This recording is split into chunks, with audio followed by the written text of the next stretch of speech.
Hi everybody, so in this video we're going to do the practice problems for supply and demand. It's the very first one, so this one's just going to be about demand. If you haven't watched the lecture video on demand, it probably would be a good idea to do that before you try these problems. I'm still wearing the goofy hat. I'm just going to keep wearing it because I think I look pretty fresh with it on. So let's get started. We've got this table up here that is a demand schedule. It's a fancy way of saying a table. And we have prices per grebe listed here, and we have quantities demanded per grebe, and it's the original ones. And then over here later on we're going to change it. So to just ignore this for right now and just use the first two columns. So at 30 cents, buyers would be willing and able to buy how many grebes? 30 cents, 150. Economics is tough. If the price increased to 40 cents, oh boy, buyers would be willing to buy 100? No, 50. Okay. And we would call that a decrease in, not demand, because demand is the relationship, right? It's having all these numbers and these numbers together. So this is just a change in quantity demanded. Remember, quantity demanded is just like go from this number to this number. When we shift and we get a whole new set of numbers, like over here, that's going to be demand. All right, if the price went to 20 cents, buyers would be willing to buy 250 grebes. And again, that's a change in quantity demanded. Then it says, suppose there's a change in income taxes that affect disposable income. Now remember, that's one of the shifters of demand. This results in the new set of data. So that would be this column, okay? So we're just gonna say not that one anymore, and draw a demand curve for the data sets shown above. Well, I probably should have crossed it out. Label the original data as D and the new one is D1, okay? And hopefully this isn't going to be too bad, but we'll say quantity, and it looks like the most quantity is 350, and they go in 50 increments. So we'll just say 350. My handwriting's terrible today. Actually, just to make this easy, we're going to do 400, because that way we can say 200 and 300, and we know the middle is 350, 250, 150, and 150. Okay. And then up here is going to be price, and the maximum price is 40 cents. So let's just say 40, and then 20, and then the midpoints on those are 10 and 30. And we know that those are 5, 15, 25, so forth. Okay, so it's going to ask us to plot the first set as D. So 350, I'm looking at the screen, 350 and 10 cents is here. Right, that kind of gets us there. 300 is 15 cents. It's like here. 250 is 20 cents. And I'm going to lean over because I have to be able to look at the top, or else I'm going to get the angle wrong. 200 is 25 cents.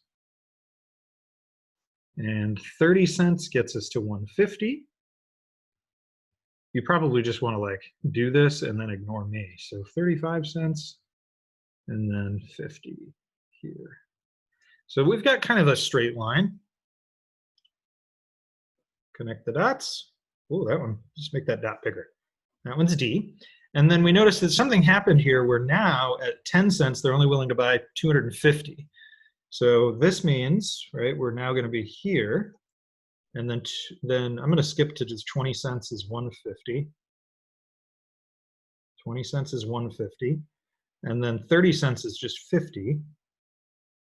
Right? And then we can actually just kind of connect these dots. And we notice D1, I'm labeling that one here, D1 is actually to the left of D, right? So that is a decrease. Buyers are willing and able to purchase a smaller quantity at every single price. Like, it doesn't matter what the price is, all of the quantities changed.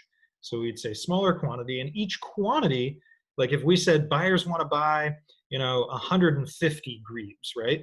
Well, now they're only willing to pay 20 cents. They used to be willing and able to pay a higher price, but not anymore. They're only willing to pay 20 cents for that. So this is a lower price. And so either way, right, it's kind of like shifted in toward the origin. It's a decrease in demand. And now what would cause that to happen? So we have to kind of think backwards here a little bit. Decrease in demand. Assuming that grebes are normal, that probably means that your income went down, right? Because if the demand goes down, it's probably because your income went down. So we're going to say disposable income, and I'm actually reading the whole question here. Something about taxes, disposable income went down. So what would cause your income to go down? Well, taxes probably going up, right?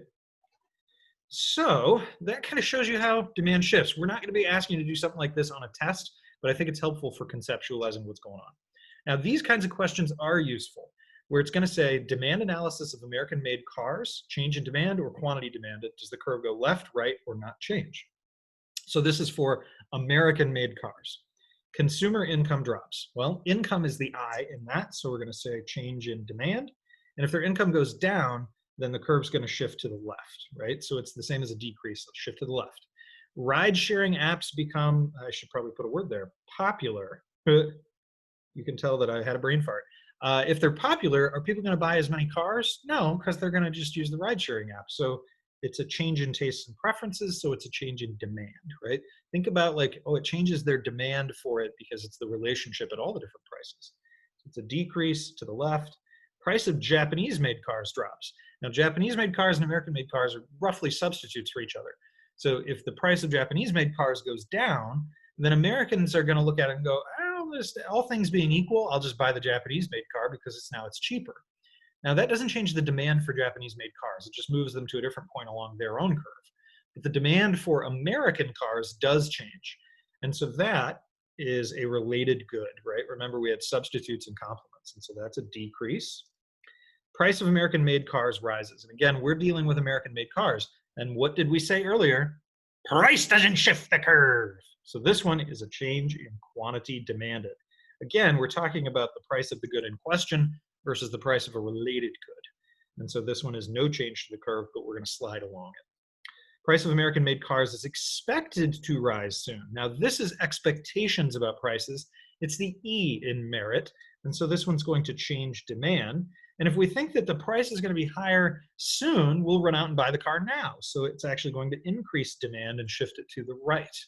And then last, US firms launch an effective ad campaign that's going to change your taste and preferences for cars. So it's the T in merit, changes demand, and it will shift it to the right. So hopefully this helps you with some practice related to demand. I'll see you next time.